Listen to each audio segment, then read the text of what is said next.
నమస్తే, welcome to our channel. కూతుర్ని హీరోయిన్ని చేద్దామని తల్లి హార్మోన్ ఇంజెక్షన్లు వేసింది అన్న న్యూస్ మనం ఆల్రెడీ చూసాము. గత 6 రోజులుగా యాక్చువల్గా కథలోకి వెళ్తే ఏం జరిగిందనేది మాట్లాడుకుంటే, ఒక అమ్మాయి వైజాగ్లో గవర్నమెంట్ స్కూల్లో చదివేసి 10th క్లాస్ పరీక్షలు అయిపోయిన తర్వాత ఇంటికి వచ్చింది. తల్లి ఆల్రెడీ హస్బెండ్ చనిపోయాడు, తను ఎలక్ట్రికల్ ఇంజనీర్, హస్బెండ్ చనిపోయాడు. ఆ తర్వాత ఇంకొక ఆయన్ని పెళ్లి చేసుకుంది. ఆయనతో పాటు ఇంకిద్దరు పిల్లలు పుట్టిన తర్వాత అతనితో కూడా విడిపోయింది. అతను ఆ పిల్లల్ని తీసుకొని వెళ్ళిపోయాడు. ఈవిడ సింగిల్ మదర్, ఒంటరిగానే ఉంటుంది. ఇన్స్టాగ్రామ్లో, టిక్టాక్లో డ్యాన్స్లు వేసుకుంటూ, రీల్స్ చేసుకుంటూ, ఏదో రకంగా ఇంకొక కొన్ని రకరకాలుగా సంపాదించుకుంటూ ఉంటుంది. అండ్ వీళ్ళు యాక్చువల్గా చెప్పాలి అంటే క్రిస్టియన్స్ అనమాట, converted Christians, around baptism or ఈ రకంగా వీళ్ళు ఎలా ఉంటున్నారు. ఈమె దగ్గరికి తరచుగా ఇక వస్తూ ఉంటారు కదా వాళ్ళు వీళ్ళు, కొన్ని వ్యవహారాలు ఉన్నాయి. అలా వాళ్ళు వీళ్ళు రావడం అనేది, పోవడం అనేది జరుగుతూ ఉంది. అనుకోకుండా హాలిడేస్లో కూతురింటికి వచ్చింది కాబట్టి ఈమె ముందు కూడా ఒకరిద్దరు అలా వస్తూ పోతూ ఉంటే ఆమె కొంచెం ఇన్కన్వీనియంట్గా అనిపించింది. ఇంకొక ఆయనతో ఈవిడ కలిసి ఉంటున్నప్పటికీ ఆ అమ్మాయికి ఎందుకు కొంచెం నచ్చల. అయితే ఈ ప్రాబ్లమ్ని ఎక్కడ అంటే ఫ్రెండ్స్ వాళ్ళ ఇళ్ళల్లో కానివ్వండి, రిలేటివ్స్ అంటే కొంచెం దగ్గర వాళ్ళతో పంచుకోవడం స్టార్ట్ చేసింది. ఇది ఈ వ్యవహారం. అయితే ఈవిడ దగ్గరికి వచ్చే ఆ కొద్ది మందిలో ఒకడు రీసెంట్గా ఒక సలహా ఇచ్చాడు. నీ కూతురు చాలా బాగుంది, నువ్వన్న హీరోయిన్ అవ్వలేకపోయావు, అమ్మాయిని చేద్దాం, కొంచెం అంతా ఓకే కానీ కొంచెం అక్కడక్కడ కొన్ని షేపులు ఉన్నాయి, వాటిని మీరు ఏమన్నా హార్మోన్ ఇంజెక్షన్లు ఇచ్చి కొంచెం పెంచగలిగితే తొందరగా హీరోయిన్ చేయొచ్చు, ఆమె 14 ఏళ్ళ పాప అని చెప్పేసి చెప్పడం జరుగుతుంది. సో దానివల్ల వీళ్ళ అమ్మాయి ఏం చేసింది, ఆ అమ్మాయికి అప్పటి నుంచి తరచుగా ఇంజక్షన్లు ఇవ్వడం స్టార్ట్ చేసింది. ఆ ఇంజక్షన్లు ఇస్తూ ఆమె హార్మోన్లు, ఈమెకేమో హెల్త్ ప్రాబ్లమ్స్ వచ్చేవి, వామిటింగ్లు వచ్చేవి, విరోచనాలు వచ్చేవి, ఒళ్ళు నొప్పులు, పడుకునేది కాదు, సరిగ్గా నిద్ర ఉండేది కాదు, పడక. అండ్ ఈ నొప్పులు భరించలేక వేడుకుంది. తల్లిని కాళ్ళ వేళ్ళ మీద పడి వేడుకున్నా కూడా ఆమె వినలా. లేదు, నేను అవ్వలేకపోయాను, నాకు ఎప్పటి నుంచో సీరియల్లో నటించాలని, టీవీలలో నటించాలని ఇంట్రెస్ట్ ఉండే, నువ్వు అవ్వు, ఆ డైరెక్టర్లతో వాళ్ళతో వీళ్ళతో కొంచెం పరిచయాలు అవుతాయి, మనం త్వరగా ఎదగొచ్చు అన్నట్టుగా ఒక వ్యవహారం. బేసిక్గా ఇది కథ. ఇది లాస్ట్ వీక్ ఈ కథ బయటకు వచ్చినప్పుడు చాలా సంచలనం సృష్టించింది. అందరూ కూడా మాట్లాడుకున్నారు ఏమైందో అని చెప్పేసి. బట్ అసలు విషయంలోకి వెళ్తే, ఇప్పుడు రీసెంట్గా తల్లి ఆనందకుమారి ప్రెస్ ముందుకు వచ్చి మాట్లాడింది. ఏమని, అసలు కథ అంతా కట్టు కథ, ఇది అబద్ధం. ఆ అమ్మాయి 1098 హెల్ప్ లైన్కి కాల్ చేయడం నిజమే, కాకపోతే తను అల్లిన కథ మాత్రం అబద్ధం. నేను ఎలాంటి హార్మోన్ ఇంజెక్షన్స్ వేయలేదు ఆమెకి, నా కూతురు నేను బాగానే చూసుకుంటాను, ఈవెన్ నేను ఒక టీచర్ కూతుర్నే కాబట్టి నాకు తెలుసు విలువలు అనేవి. పాప కూడా చాలా బాగా చదువుతుంది, చిన్నప్పటి నుంచి ఆటల్లోనూ ఫస్ట్, పాటల్లోనూ ఫస్ట్, డ్యాన్సుల్లోనూ ఫస్ట్. ఇక ఆటపాట డ్యాన్సులు అంటే ఈవిడకి హార్మోన్తో పాటు వచ్చిందని, అంటే హెరిడిటీ తల్లికి ఉంది కాబట్టి ఈవిడకి కూడా వచ్చింది అనుకోవచ్చు. చదువు కూడా అంతకన్నా బాగా చదివేసరికి ఆమెను ఎలాగైనా సరే ఐఏఎస్ చేయాలని నా కళ, అలాగే నా కూతురు కళ కూడా అదే, బేసిక్ ఐఏఎస్ చేయాలని నేను అనుకున్నాను. కాకపోతే ఒకరోజు అనుకోకుండా ఏం జరిగిందంటే, నేను ఇంట్లో లేని సమయంలో ఇద్దరు మనుషులు, అభిషేక్ అని జయరామ్ అని ఇద్దరు మనుషులు, బలరామ్ అని ఇద్దరు మనుషులు వచ్చి, అండ్ వాళ్ళంతా దగ్గర వాళ్ళే, లత అండ్ ఇంకొకరి పేరు చెప్పింది, వాళ్ళు క్రిస్టియన్సే, చర్చికి తీసుకెళ్లారు నా పాపని. తిరిగి వచ్చిన తర్వాత ఒక టైప్ ఆఫ్ బిహేవియర్ నా కూతుర్లో నేను చూశాను. దయ్యం పట్టినట్టుగా బిహేవ్ చేస్తుంది, అండ్ ఏదో రకరకాలుగా బిహేవ్ చేస్తుంది.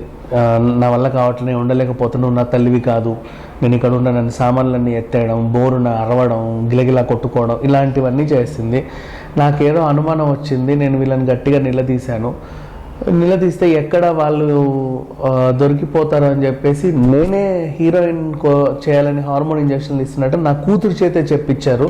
నా కూతురు కూడా వాళ్ళ ట్రాప్లో పడిపోయింది, వాళ్ళు ఏవేవో చెప్పి నమ్మించారు అని చెప్పేసి పోయింది. ఇది ఓవరాల్గా జరిగిన కథ. సో దీనివల్ల మనం ఒక ఫ్రేమ్ వేసుకుంటే మనకు అర్థమయ్యేది ఏంటంటే, ఈవిడకి చిన్నప్పటి నుంచి ఇప్పుడు తల్లి వెర్షన్లో చూసుకుంటే ఈవిడ చిన్నప్పటి నుంచి సీరియళ్ళలోకి సినిమాలలోకి వెళ్ళాలని ఉంది, అద్దం చూసుకొని మురిసిపోయేది. ఆ వ్యవహారం నచ్చకే మేబీ ఇద్దరు విడిపోయి ఉంటారు. అంటే ఎక్కువ కాస్ట్యూమ్స్ కొనుక్కోవడం, రకరకాల డ్రెస్సులు వేసుకోవడం, యంగ్ పిల్లలు వేసుకునే డ్రెస్సులు వేసుకోవడం, ఆడుతూ పాడుతూ వీడియోలు చేసి సోషల్ మీడియాలో పెట్టడం ఈమె కొంచెం అలవాటు. అండ్ అలాగే ఎలాగూ భర్త లేడు అండ్ ఇంకొకరితో విడిపోయింది కాబట్టి కొంచెం రకరకాలుగా అలవాటు పడింది. ఇన్కమ్ కోసం కొంచెం తప్పుదారి అయితే పట్టింది. అండ్ ఆ వ్యవహారంలో అందులో వచ్చే వాళ్ళకి ఆ నోట ఈ నోట తెలిసిపోయింది ఈవిడ కొంచెం అదో టైపు అని చెప్పేసి. సో అనుకోకుండా కూతురు వచ్చింది వీళ్ళకి. వాళ్ళ కన్ను కూతురుపై కూడా పడింది. కూతుర్ని కూడా ఏదో రకంగా తీసుకుందాము, ఏదో చేద్దామని చెప్పేసి.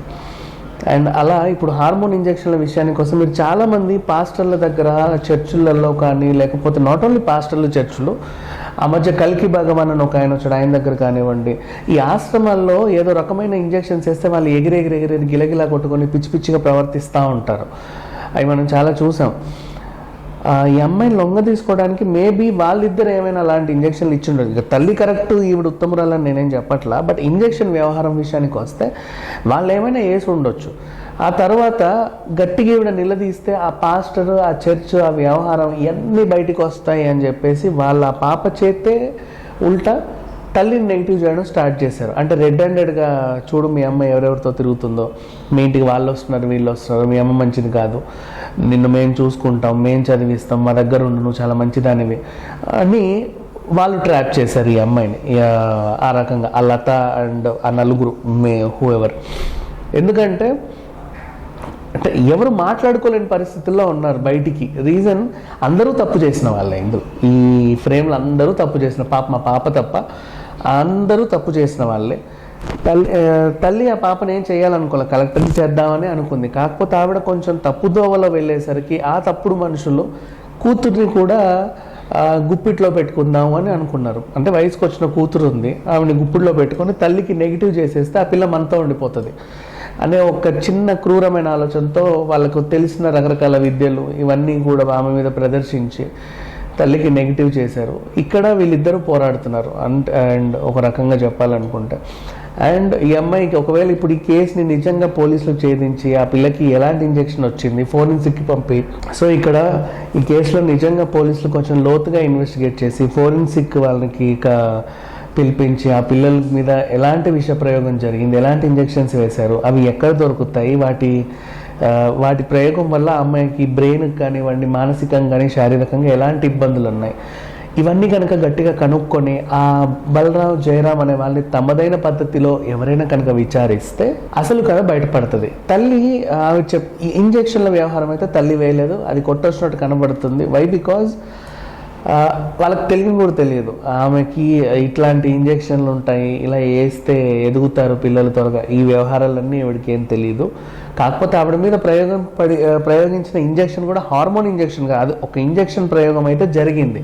అది పాస్టర్ వాళ్ళు ఆవిడ్ని వాళ్ళ ట్రాప్లోకి తెచ్చుకోవడానికి, బేసిక్గా మత ప్రచారాలు చేసే వాళ్ళు ఏం చేస్తారంటే వాళ్ళ ట్రాపుల్లోకి తెచ్చుకోవడానికి, వాళ్ళని నమ్మించడానికి ఇట్లాంటి కొన్ని ప్రయోగాలు చేస్తారు. మనం చాలా ఆశ్రమాలలో చూసాం, ఇంతకు ముందు కూడా కథలు విన్నాం, బట్ ఆ ప్రయోగం ఏంటనేది తెలియదు. బట్ కళ్ళకు మాత్రం చాలా వీడియోలు వచ్చాయి, చూస్తూనే ఉన్నాం.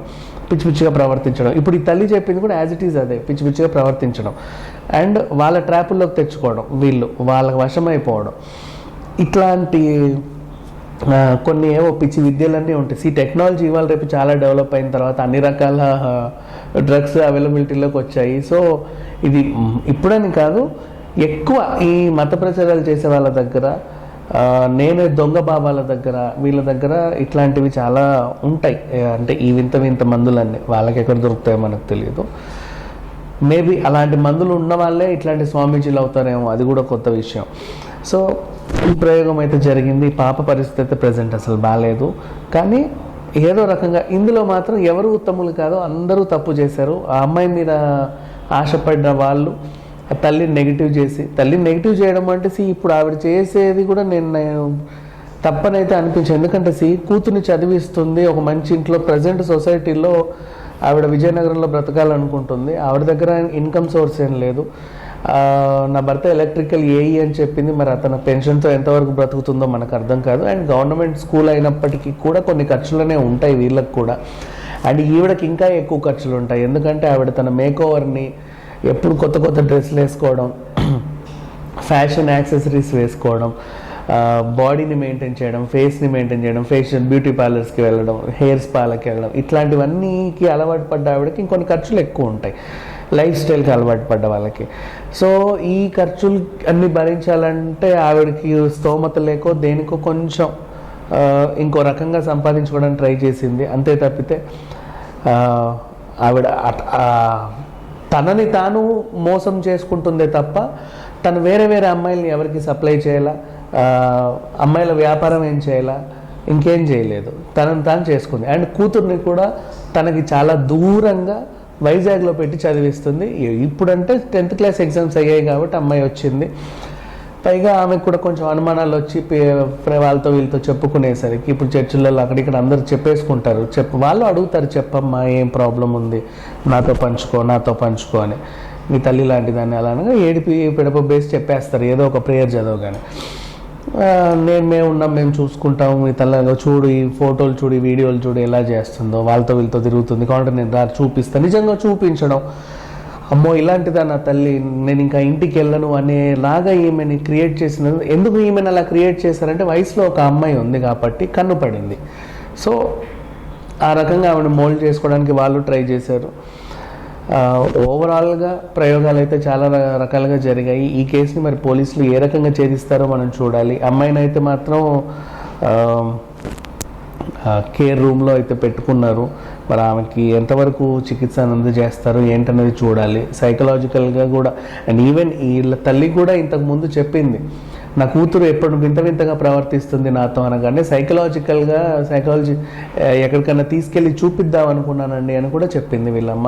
అంటే ఆవిడ చెప్పింది కదా అని చెప్పి ప్రతిదీ మనం నమ్మాల్సిన అవసరం లేదు. బట్ ఒక్కసారి ఈ స్క్రీన్ని కంప్లీట్గా ఆ స్టోరీని ఫ్రేమ్ చేస్తే మాత్రం కొన్ని విషయాలు అర్థమవుతూ ఉంటాయి కాబట్టి ఎందుకంటే ఈ మత ప్రచారాలు చేసే వాళ్ళు ఎక్కువ మంది స్లో పాయిజన్ ఎప్పటి నుంచో చిన్న ఇస్తుంటారు. వీళ్ళ మాటలు, ఆ మాటలు ఆవిడపై ప్రభావం చూపేలాగా మందులు, వీళ్ళ మాటలు ప్రభావం చూపేలాగా మందులు, అలా అలా అలా అలా అలా అలా స్లోగా మనిషిని గ్రాప్ చేస్తూ ఉంటారు. ఆ ట్రాప్లో ఆ పాప పడిపోయింది. ఆ ట్రాప్లో పడిపోయి తల్లికి దూరం అయ్యింది. అట్లా అని చెప్పేసి తల్లి ఉత్తమురాలు అదని మనం ఏం చెప్పాల్సిన అవసరం లేదు. ఆ ఇదిలో తల్లికి దూరమైంది. అలా అని ఈవిడ తల్లి చేసింది కూడా తప్ప అంటే కూతురు విషయంలో మాత్రం ఆ తల్లి ఎప్పుడూ తప్పు చేయలేదు. తనని తానే శిక్షించుకుంది, తనని తానే గాయపరుచుకుంది, తనే సంపాదించి ఏదో రకంగా పిల్లల్ని చదివిస్తుంది తప్ప ఏదో రకంగా కూతుర్ని ఐఏఎస్ చేయాలన్న ఒక చిన్న కళ ఆవిడకుంది. అది మాత్రమే మనకు కనబడుతుంది. మరి చూద్దాం ఈ కేసు ఇంకా ముందు ఎన్నెన్ని మలుపులు తిరుగుద్దో. ప్రజెంట్ అయితే స్టార్టింగ్ మనము ఒక వర్షన్ విన్నాము, తల్లి విలన్ అయిపోయింది. ఇప్పుడు తల్లి ముందుకు వచ్చి ఇంకో వర్షన్ చెప్పింది, కూతుర్ని విలన్ని చేయలేదు, నా కూతురు వెనకాల కొంతమంది ఉన్నారని వాళ్ళని చెప్పింది. మరి వాళ్ళని ఎంక్వైరీలు చేస్తే ఇంకెన్ని విషయాలు బయటపడతాయో చూడాలి. Thank you so much.